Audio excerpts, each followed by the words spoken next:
Yesu ashimwe bene data, Uwiteka bishimire kandi mugubwe neza aho muri hose. Reka mbasuhuze mbifurize amahoro y'Imana, reka umugisha w'Imana ukomeze ubabeho.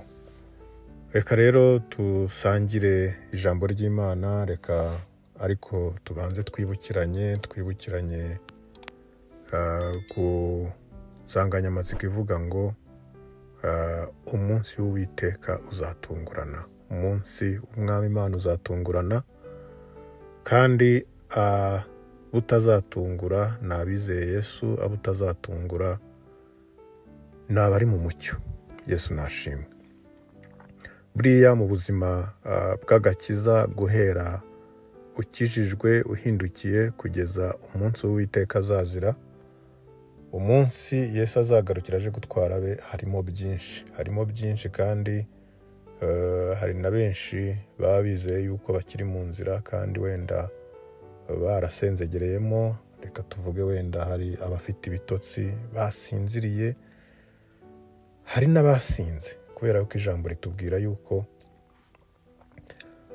nijoro abantu basinzira kandi nijoro hari n'abasinda.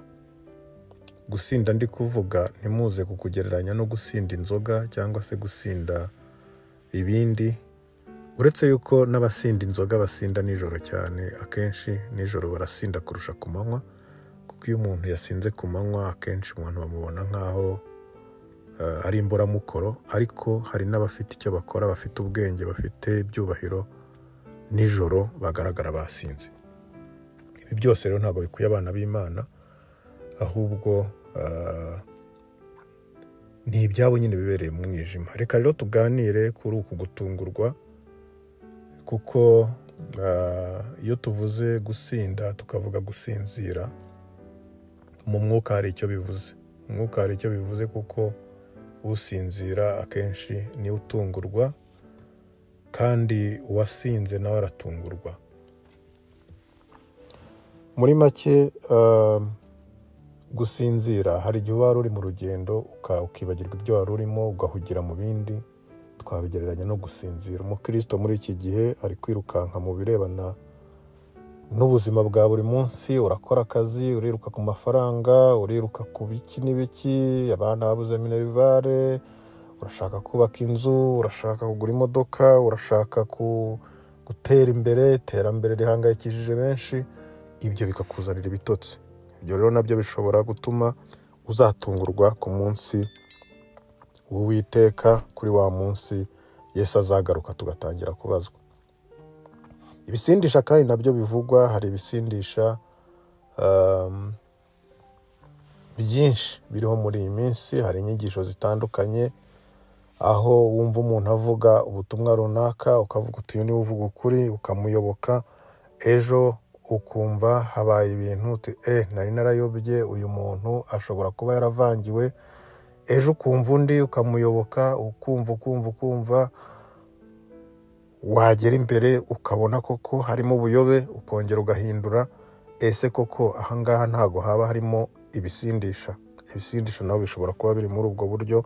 Yesu aramutse agarutse uri muri ibyo ngibyo, hari igihe waba udafite umurongo, nabwo ugatungurwa. Ariko mbere yuko tujya kure, reka dusome iri jambo mu Batesalonike ba mbere igice cya 5, ngo ariko bene data, iby'iyi minsi, iby'ibihe n'iminsi ntimugomba kubyandikirwa, kuko ubwanyu muzi neza yuko umunsi w'Umwami wacu uzaza nk'uko umujura aza nijoro. Ubwo bazaba bavuga bati nta amahoro, nta kibi kiriho, nibwo kurimbuka kuzabatungura nk'uko ibise bitungura umugore utwite, kandi ntibazabasha kubikira na hato. Ngo ariko mwebweho bene data, ntimuri mu mwijima ngo uwo munsi ubatungure nk'umujura, kuko mwese muri abana b'umucyo n'abana b'amanywa, ntituri ab'ijoro cyangwa ab'umwijima. Amena. Ijambo rero riratugaragariza neza yuko uw'umucyo atari uw'umwijima, uw'umucyo adatungurwa, kandi yuko uyu munsi uzaza nk'umujura aza nijoro. Bakabigereranya yuko rero twebwe tutazatungurwa, kubera yuko tuzaba turi mu mucyo, gahunda zose tuzaba tuzubahiriza. Rero ntabwo tuzatungurwa. Usinzira kandi nawe akenshi atsinzira nijoro. Bivuga ngo rero abantu basinzira akenshi baba baguye mu mwijima, baba bageze mu mwijima, baba bageze mu nyigisho z'ubuyobe, baba bageze muri byinshi byabatsikamiye bagasubira inyuma. Ibyo rero abizera Kristo abari mu nzira ntago bagomba kubarizwa muri aba ngaba.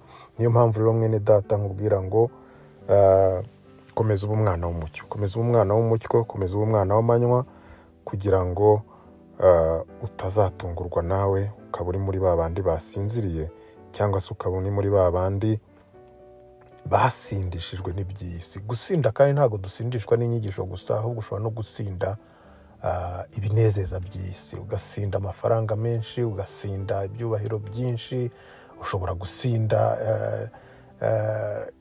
iby'isi byinshi, ugasinda irari, ugasinda ubusambanyi bwinshi, ugasinda byinshi bishobora kugusindisha, ukibagirwa Uwiteka Imana yawe, ukadamarara, ubundi ukazatungurwa n'uyu munsi uzaza utunguye benshi. Rero abenshi hari no mu bakozi b'Imana barimo kugeraho bagahaga ibisubizo, bakagwa mu businzi. Ubusinzi, simvuga ubusinzi bw'inzoga, bakagwa mu businzi bw'ibinezeza by'isi, ku buryo nabo mutatungurwa nuko nabo batungurwa. Rero reka twirinde ibisindisha no gusinzira by'iyi minsi, kuko nibyo byeze, maze dukomeze twiyeze, dukomeze twezwe, kuko nicyo Uwiteka dushakaho. Ngo Uwiteka duhamagarira kwezwa, ntabwo duhamagarira kwanduzwa. Reka dukomeze twezwe umunsi ku munsi, segonda ku isegonda, kugira ngo uyu munsi utazadutungura.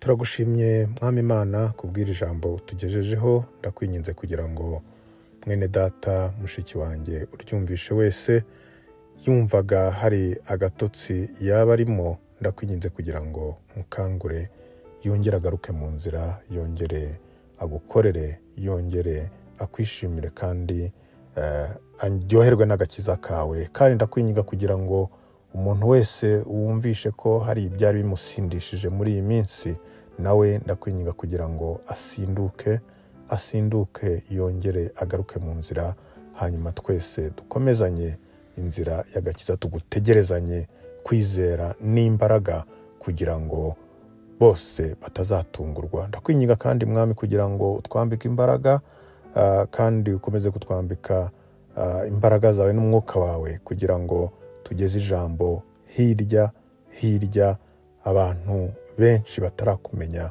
bakumenye, kugira ngo Satana mware abo yateganyije kwishasira ye kubabona, ahubwo tubazane mu bwami bwawe, kugira ngo kuri wa munsi tuzakumurikire, hanyuma tuzanezererwane mu bugingo budashira.